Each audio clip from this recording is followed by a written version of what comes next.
Bom final de tarde para todos e todas. Boa noite para quem está em outros fusos horários do Brasil ou de outros lugares da América ou do mundo. E boa tarde, né, para quem está no Acre, em Rondônia, no Amazonas e assim por diante. Na semana passada, nós havíamos conversado sobre a cultura cabocla, o modo de vida cabocla, e, lamentavelmente, né, no domingo passado, nós perdemos uma das últimas grandes memórias vivas da região do Contestado, uma mulher fantástica aqui no sul do Brasil, Dona Mariazinha, né, como era conhecida por todos, por muitas pessoas da região do Contestado. E eu quero falar, então, hoje um pouco sobre ela, né, já que falamos sobre a cultura cabocla, o modo de vida caboclo e o mundo caboclo, então vamos falar um pouco sobre Maria Francisca Alexandre Simão, ou Maria Simão, ou Mariazinha, ou Dona Mariazinha, para quem conviveu com ela, né, para quem teve a oportunidade de viver um pouco com essa senhora, né. Ela é uma das cidadãs mais importantes, inquestionavelmente, né, até a semana passada, que tinham na memória, né, fatos muito contundentes sobre a Guerra do Contestado e, sobretudo, sobre a vida e o sofrimento, né, do povo caboclo nesses últimos 100 anos depois da Guerra do Contestado. Nesses anos eu tentei identificar e decodificar um pouco da vida da Dona Mariazinha e para saber a idade certa dela, né, mas ela só foi registrada como cidadã em 1989 e na época ela estaria com 94 anos. Só que os números não batiam, porque sua irmã, Ana Alexandra Simão, tinha 100 anos e ela, então, não poderia ter só 90, né? Ou seja, Dona Mariazinha era uma secular, não é? Cabocla, do Contestado. Uma mulher que tem uma história muito bonita, que é importante a gente rememorar hoje, né? Uma forma de homenageá-la e, assim, homenagear todo o povo caboclo, né? Que está na luta, que está resistindo, e que precisa deixar de ser mão de obra barata, escravizada nesse contestado, né? Ou em toda Santa Catarina, mesmo no Paraná, e até nas bordas com o Rio Grande do Sul.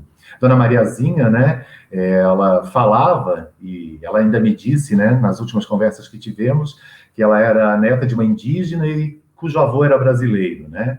Eu achava muito engraçado, isso rememora a própria colonização de Santa Catarina, dessa relação entre ser brasileiro ou ser barriga verde, que ela dizia que eu era barriga verde por ser do litoral, e ser indígena, né? E ter todos esses traços da formação cabocla, né? Desse grupo social tão rico, né?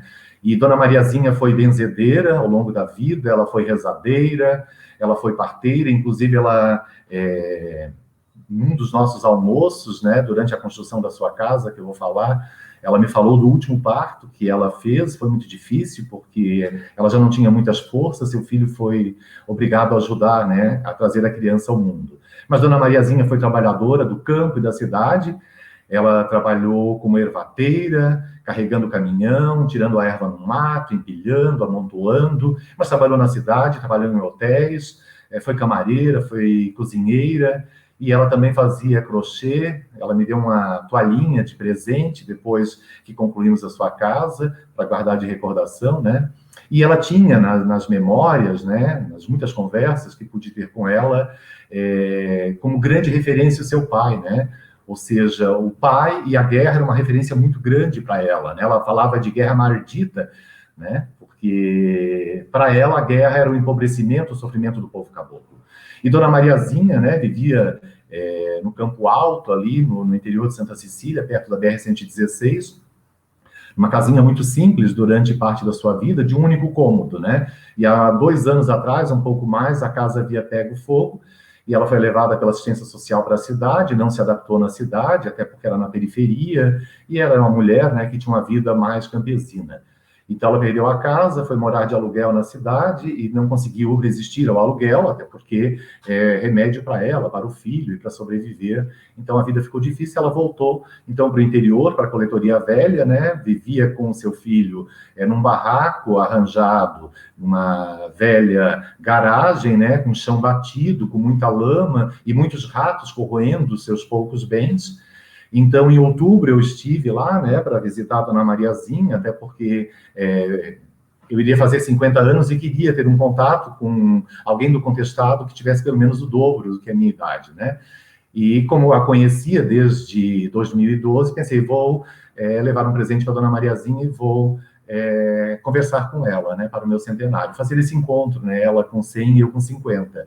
E daí encontrei-a naquela situação, até a professora Serli foi comigo, voltamos assim chocados, né, daí em dezembro eu voltei, levei algumas coisas para ela, e ela, com o filho, tinha um amontoado de tábuas e de coisas, dizendo que iriam reerguer uma casa, fazer uma casa, um monte de tábuas usadas de outras construções e assim por diante. Eu disse em dezembro, né, para ela: olha, dona Mariazinha, nós vamos construir a sua casa, né? Então, daí pedi um calendário que eles tinham dentro da casa que viviam, né? Vocês podem ver na fotografia a lona é a porta da casa que ela vivia, né?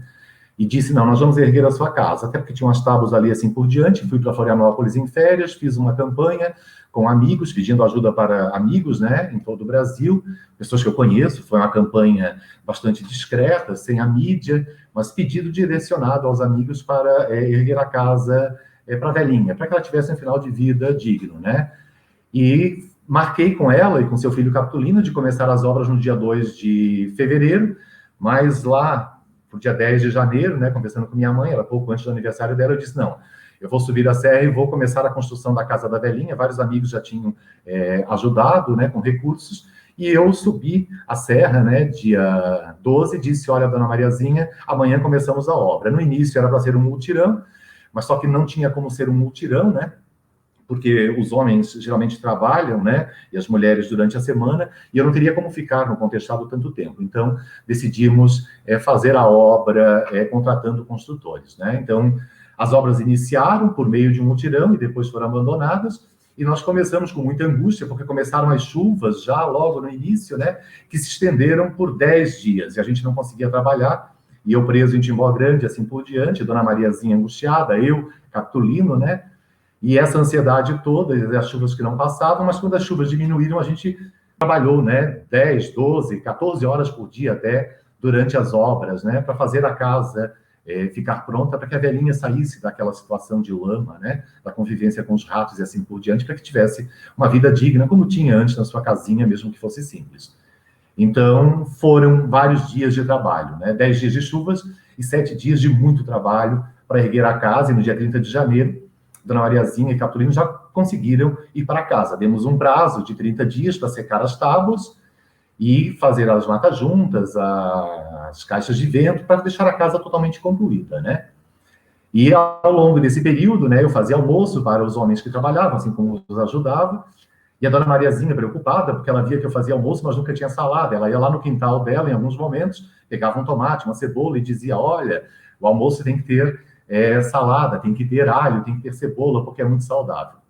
Então foi muito interessante, né? Ao longo de toda a obra, a Dona Mariazinha acompanhava, sentadinha nas sombras, né? Ou escondida da chuva, e ela dizia assim: olha, eu rezei o rosário para vocês essa noite. Era uma grande rezadeira, né? Para que vocês sejam protegidos e possam trabalhar e assim por diante. Estou rezando para todas as pessoas que ajudaram, ou seja, Dona Mariazinha ainda dividia, enquanto eu fazia o almoço, e ela também o seu, se bem que no final ela estava fraquinha, o Capitolino fazia o almoço dela, né? A gente trocava conversas, ela rezava, e ela visitava a obra, a gente queria que ela visse a casa sendo construída, né? E daí ela falava da guerra maldita, como ela dizia que o pai dela era baixinho, que eu era muito alto, ou seja, essas conversas de cotidiano de obra. E, na realidade, né, ela falava também, enquanto a gente se alimentava, da falta de alimentos no pós-guerra, do sofrimento da sua família, dos caboclos e caboclas, né, que se alimentaram na fuga de Santa Maria com broto, com raízes, com plantas e coisas que eram passíveis de serem comidas, né. Ela tinha uma lembrança muito forte, né, de ver a canela do seu pai, os pés embebecidos pelo sangue, né, do massacre final de Santa Maria, quando ele carregava ela numa cestinha nas costas, fugindo do massacre final. E o Francisco e o Valdecir, que trabalharam na construção da obra, se encantaram por ela, pela história, né? E por isso que não mediram esforços para trabalhar 10, 12, 14 horas por dia, né? Erguendo a casa porque queriam que a velhinha, a avózinha, como eles chamavam, né? Saísse, perdão, daquela condição. E lembro quando ela pisou a primeira vez no assoalho, né? E ela disse: meu Deus, é muito grande, a casa ficou muito grande, tinha 28 metros quadrados, tem ainda, né? E levamos ela para ver o banheiro, né? Porque eu acho que foi a primeira casa que ela teve com um banheiro, com azulejos, e ela disse que que passou a vida toda em Taperas e que nunca tinha tido um lugar como aquele, né? Com azulejos brancos, com todos os móveis e assim por diante. Foi muito emocionante. Ela chegou a falar que não merecia, nós falamos merece, a senhora merece isso e muito mais, né? E depois, com esse grupo de amigos, né, a gente decidiu comprar os móveis, porque tudo se perdeu, ou no incêndio, ou na lama, né? E mobiliamos a casa, e ela, na medida que visitava, ela falava assim, eu tenho cortinas ainda guardadas, verdes, roxas e amarelas, e ela já pensava e sonhava em colocar as suas cortinas, as suas poucas coisas na casa, né? As imagens dos santos de devoção, São João Maria, os seus quadros, a sua história de vida, né? A sua civilização e o seu mundo, ele iria habitar aquela casa. Então, foram momentos muito bonitos ao longo da construção da casa, mas a chuva sempre voltava, e assim por diante, né? Ao final, ela me deu uma toalhinha de crochê feita por ela, né, multicolorida, muito bonita, para guardar de recordação, em agradecimento, né, pelo trabalho, e o Capitolino me deu uma lanterna para iluminar a minha vida pelas viagens, né, do Contestado para Londrina e assim por diante, pensando na vida de quem está na estrada, né.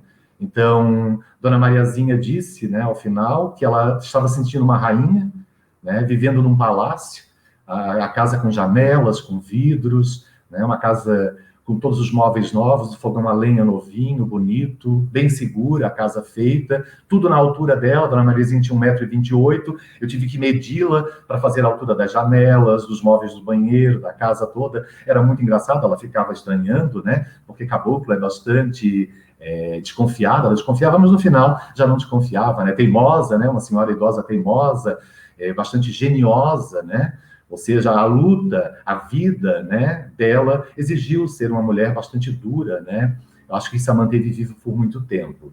E, no final, ela se sentiu uma rainha e viveu 77 dias, né, como a rainha nessa casa. Havíamos combinado um encontro agora em junho, nas minhas férias, ao final desse ano letivo, né, do ano passado letivo, que termina agora, e em agosto havíamos combinado um bolo sobre a mesa, na cozinha, na casa nova, para comemorar o seu aniversário. Mas Dona Mariazinha, né, fez a passagem, provavelmente ela está com a corte, está na corte celeste, né, com São João Maria, de quem ela tinha tanta fé, e com toda a Irmandade Cabocla, né? Então não duvidemos, né? Ela é uma mulher guerreira do Contestado, né?